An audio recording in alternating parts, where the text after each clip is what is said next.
Евроврзницата дефинитивно пак е во игра. Министерот за финансии Фатмир Бесими потврди дека веројатно ќе треба да се задолжиме и со евроврзница. Сума не открива, иако првично таа беше планирана на околу 600 милиони евра. Во најновата колумна, Бесими не кажува ниту колкаво ќе биде задолжувањето кај Меѓународниот монетарен фонд, ниту кај другите финансиски институции, од каде треба да земеме кредити со пониски камати. Токму 4 пати повисоките камати во однос на лани беа причина, Бесими претходно да каже дека процесот за издавање на евроврзницата е во мирување. Кредитната линија за предпазливост и ликвидност на ММФ е во насока да се обезбедат средства по најнизок можен трошок. Исто така се планира обезбедување на средства и преку наменските проектни кредити од Светска банка и ЕБОР. Сите овие инструменти и линии се многу поповолни извори за финансирање, поевтини од тековните услови на меѓународниот пазар на капитал, на кој веројатно ќе треба да пристапиме со евроврзница.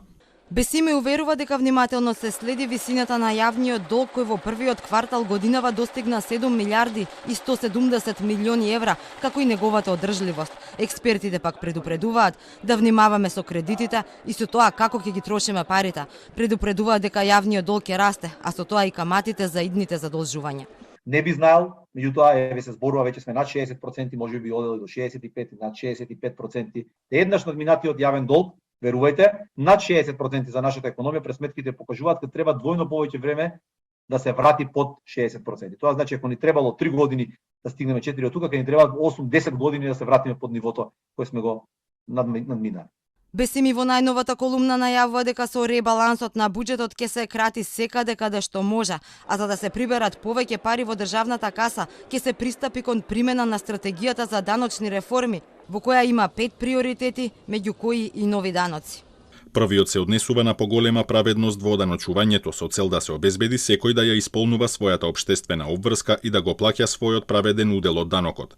Од ова се очекува ново дизајниран модел за праведно оданочување. Петти приоритет е воведување еколошко зелено оданочување. Ребалансот на буџетот за 10 дена треба да стигне пред владините министри. Тогаш ќе се знае и со колку милиони евра ќе се задолжиме годинава за да ја пребродиме и најновата криза.